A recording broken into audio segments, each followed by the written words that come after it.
Hi there, I'm Patch, and you'll be reading with me today. Today we're going to be reading Night Shift by Stephen King. Did you know that Night Shift is actually a series of short stories?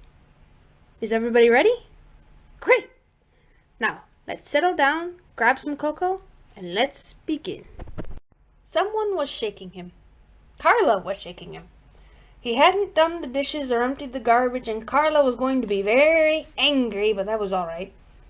As long as she was waking him up, taking him out of the horrible dream he had been having, back into the normal world, nice normal Carla with her Playtex living girdle and her buck teeth. Buck teeth, yes, but not Carla's buck teeth. Carla had weak-looking chipmunk buck teeth, but those teeth were hairy. Green hair was growing on these buck teeth. It almost looked like grass. Oh my God, Harold said. You fainted, buddy, right? Huh? The lawnmower man was bending over him, grinning with his hairy teeth. His lips and chin were hairy too. Everything was hairy and green. The yard stank of grass and gas and too sudden silence. Harold bolted up into a sitting position and stared at the dead mower. All the grass had been neatly cut, and there would be no need to rake this job. Harold observed sickly. If the lawnmower man had missed a single cut blade, he couldn't see it. He squinted obliquely at the lawnmower man and winced. He was still naked, still fat, still terrifying. Green trickles ran from the corner of his mouth. What is this? Harold begged. The man waved an arm benignly at the lawn. This? Well, it's a new thing the boss has been trying. It works out real good, buddy. We're killing two birds with one stone. We keep getting along toward the final stage, and we're making money to support our other operations to boot. See what I mean? Of course, every now and then we run into a customer who doesn't understand. Some people got no respect for efficiency, right? But the boss is always agreeable to a sacrifice. Sort of keeps the wheels greased, if you catch me. Harold said nothing. One word knelled over and over in his mind, and that was the word sacrifice. In his mind's eye, he saw the mole spewing out from under the battered red mower. He got up slowly, like a falsettoed man. Of course, he said, and could only come up with a line from one of Alicia's folk rock records. God bless the grass. The lawnmower man slapped one summer apple-colored thigh. That's pretty good, buddy. In fact, that's damn good. I can see you got the right spirit. Okay, if I write that down when I get back to the office, might mean a promotion. Certainly, Harold said, retreating toward the back door and striving to keep his melting smile in place. You go right ahead and finish. I think I take a little nap. Sure, buddy, the lawnmower man said, getting ponderously to his feet. Harold noticed the unusually deep split between the first and second toes, almost as if the feet were, well, cloven. It hits everybody kind of hard at first, the lawnmower man said. You'll get used to it. He eyed Harold's portly figure shrewdly. In fact, you might even want to give it a whirl yourself. The boss has always got an eye for new talent. The boss? Harold repeated faintly.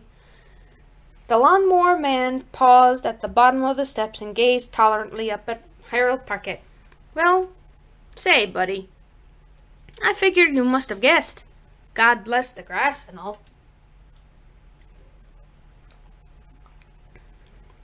Harold shook his head carefully, and the lawnmower man laughed. Pan!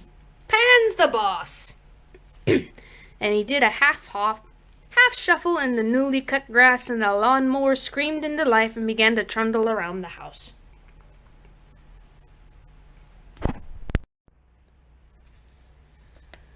The neighbors, Harold began. The lawnmower man only waved cheerfully and disappeared. Out front, the lawnmower blatted and howled. Harold Parkett refused to look, as if by refusing he could deny the grotesque spectacle that the Kastenmeyers and Smiths, wretched Democrats both, were probably drinking in with horrified but no doubt righteously "I told you so" eyes. Instead of looking, Harold went to the telephone, snatched it up and dialed police headquarters on the emergency decal pasted on the phone's headset. "Sergeant Howe," the voice at the other end said. Harold stuck a finger in his free ear and said, "My name is Harold Parquet. My address is 1421 East Endicott Street. I'd like to report—" "What? What would he like to report?" "A man is in the process of raping and murdering my lawn, and he works for a fellow named Pand and has cloven feet." "Yes, Mr. Parquet." Inspiration struck. "I'd like to report a case of indecent exposure." "Indecent exposure?" Sergeant Howe repeated. "Yes, there's a man mowing my lawn. He's in the altogether." "You mean he's naked?" Sergeant Howe asked, politely incredulous. "Naked," Harold agreed, holding tightly to the frayed ends of his sanity. "Nude, unclothed, bare-assed, on my front lawn. Now will you get somebody the hell over here?" The address was 1421 East Endicott. "Right?" Sergeant Hall asked bemusedly. "East!" Harold yelled, "For God's sake. And you say he's definitely naked. You're able to observe his, genitals and so on?" Harold tried to speak but could only gargle. The sound of the insane lawnmower seemed to be growing louder and louder, drowning out everything in the universe. He felt his gorge rise. "Can you speak up?" Sergeant Hall buzzed. "There's an awfully noisy connection there at your end." The front door crashed open. Harold looked around and saw the lawnmower man's mechanized familiar advancing through the door. Behind it came the lawnmower man himself, still quite naked, with something approaching true insanity. Harold saw the man's pubic hair was a rich, fertile green. He was twirling his baseball cap on one finger. "That was a mistake, buddy," the lawnmower man said reproachfully. "You should have stuck with 'God bless the grass.' Hello? Hello, Mr. Parquet?" The telephone dropped from Harold's nerveless fingers as the lawnmower began to advance on him, cutting through the nap of Carla's new mohawk rug and spitting out brown hunks of fiber as it came. Harold stared at it with a kind of bird and snake fascination until it reached the coffee table, and the mower shunted it aside, shearing one leg into sawdust and splinters as it did so. He climbed over the back of his chair and began to retreat toward the kitchen, dragging the chair in front of him. "That won't do any good, buddy," the lawnmower man said kindly. "Apt to be messy, too. Now, if you was to just show me where you kept your sharpest butcher knife, we could get this sacrifice business out of the way real painless. I think the bird bath would do. And then—" Harold shoved the chair at the lawnmower, which had been crankily flanking him, while the naked man drew his attention, and bolted through the doorway. The lawnmower roared around the chair, jetting out exhaust, and as Harold smashed open the porch screen door and leapt down the steps, he heard it, smelled it, felt it, right at his heels. The lawnmower roared off the top step like a skier going off a jump. Harold sprinted across his newly cut back lawn, but there had been too many beers, too many afternoon naps. He could sense it nearing him, then on his heels, and then as he looked over his shoulder and tripped over his own feet. The last thing Harold Parquet saw was the grinning gill of the charging lawnmower, rocking back to reveal its flashing green-stained blades, and above it the fat face of the lawnmower man, shaking his head in good-natured reproof. "Hell of a thing," Lieutenant Goodwin said as the last of the photographs was taken. He nodded to the two men in white, and they trundled their basket across the lawn. "He reported some naked guy on his lawn not 2 hours ago." "Is that so?" Patrolman coolly asked. "Yeah.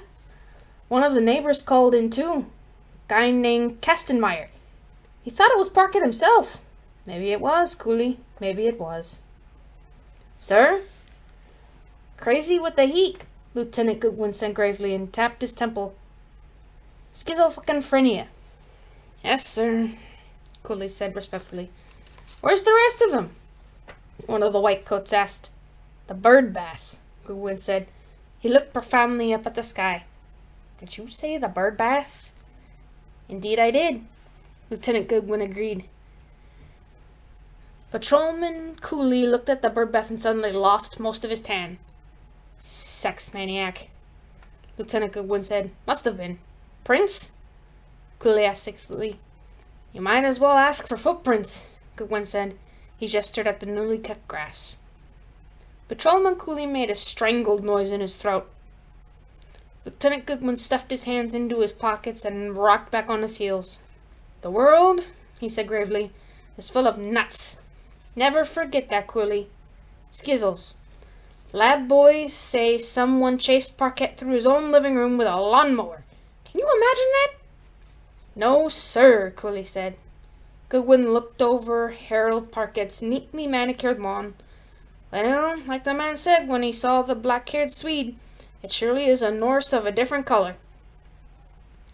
Goodwin strolled around the house, and Cooley followed him. Behind them, the scent of newly mown grass hung pleasantly in the air.